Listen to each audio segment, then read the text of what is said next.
Hello, everyone. Hope you're having a fantastic day. My name is Kmart, and I want to talk about some basketball. And today, we are going to be talking about the Denver Nuggets and how they are dealing with some of their sort of off-season losses roster-wise, and sort of how their bench might look coming into the new season. So, we'll start off with a recap here. The Nuggets did lose a couple of potentially important pieces in this offseason. Kentavious Caldwell-Pope signed in free agency with Orlando, and Reggie Jackson was traded to Charlotte. The Hornets waived him. He's now on his way to Philadelphia, but he is no longer with Denver. So, with these moves being made, there is a little bit of potential pressure being added to Denver's bench unit, and potentially some concern for the team because of that. So we'll start off with the sort of why this might be a concern, and that's because the Nuggets have built themselves as a team that is very much reliant upon their starters and just kind of less so the bench to a pretty staggering degree. Last season, the Nuggets starters were 7th in the league in terms of points. Subsequently, the team was 25th in the league in bench scoring. Now, that hasn't really been a huge problem for Denver. The Nuggets have made multiple deep playoff runs over the last couple of seasons, including winning their first championship as a franchise, relying on some pretty crazy production from their starters and a good enough kind of approach from the bench.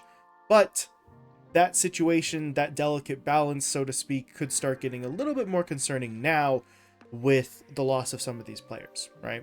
Losing both KCP and Reggie Jackson gives you a situation where that already kind of limited bench production and reliance on their starters could dip into dangerous territory or concerning territory, right?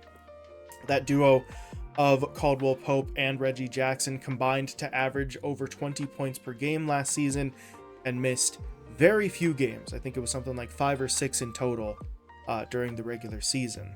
So more pressure is going to be put on guys in that bench unit who previously had played smaller complementary roles, right? Guys like Christian Brown, guys like Peyton Watson sort of come to mind immediately.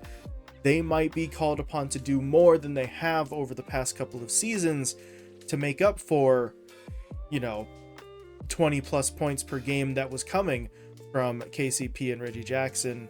So it's going to be a matter of whether some of those bench players are ready to step into those larger roles. But more than just the production that's missing from those two players leaving, you also have a potential knock-on effect to the shooting efficiency of the Nuggets, and that is possibly the bigger concern here. Over the past 2 seasons, the Nuggets offense has focused on efficiency over volume to a pretty significant degree, right? In the year they won their championship, the 22-23 season, the team was 3rd in field goals made per game and 1st in field goal percentage, despite being just 22nd in field goal attempts per game. They were also 4th in the league in three-point percentage, despite being 18th in three-pointers made and 25th in three-point attempts. So they did not get a crazy number of total shots off, but they made so many of them that the efficiency sort of won out in the end. We saw a similar thing play out last season. They were 3rd in field goals made, 4th in field goal percentage, but just 17th in field goal attempts. Meanwhile, on the three-point shooting side, it did slip slightly, but they were still 10th in the league in three-point percentage, despite being 25th in three-pointers made and dead last in the league in three-point attempts. So, how did KCP and Reggie Jackson play into that? Well, they shot relatively efficiently. Caldwell-Pope shot 46% from the field last season. Jackson shot 43.1%. In terms of their three-point shooting, Caldwell-Pope 40.6% from 3. Reggie Jackson a bit lower at 35.9, but still shooting it relatively well. And this was a duo that was not taking, 2 or 3 shots per game, right? If you look at their combined attempts, they combined for 7.6 3-point attempts per game last season, and in terms of total field goals, it was 16.9 field goal attempts per game between the two of them. So you are talking about, statistically, a pretty decent chunk of the offensive opportunities going to a duo of players who are now gone. And it's a matter of whether those bench players who are going to now slot into those roles are going to be able to maintain that same level of shooting efficiency.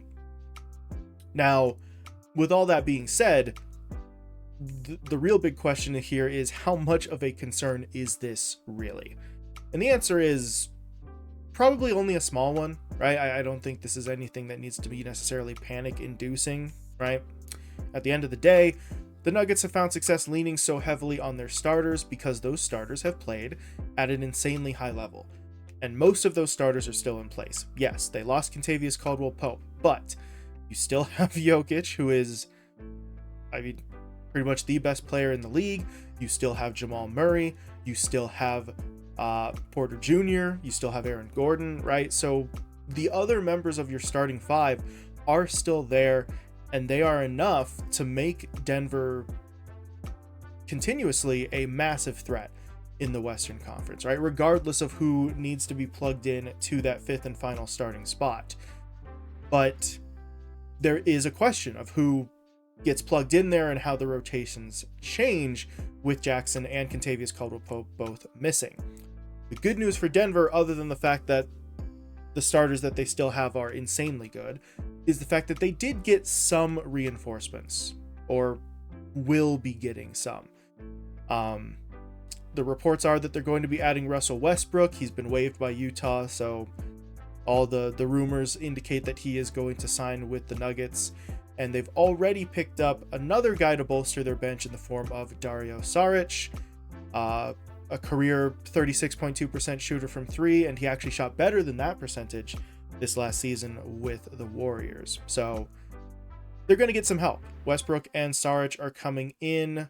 The Nuggets are unlikely to add anything further at this point, as the Saric and Westbrook signings will pretty much put them right up against, or potentially even above, that first luxury tax apron, and they really don't want to be over that threshold. It's part of the reason why they could not offer more money to Caldwell-Pope, and part of the reason why they felt the need to trade Reggie Jackson in the first place is to avoid those extra thresholds for the luxury tax. So there are players incoming. Westbrook and Saric will certainly help, but it's still a point of concern. Not a big one, but the idea for any team is to present as few potential weak spots as possible, and the Nuggets bench has been the closest thing to a weak spot for them over the past couple of years. It really hasn't slowed them down too much, but we have noticed the occasional instance, especially deep into the playoffs, where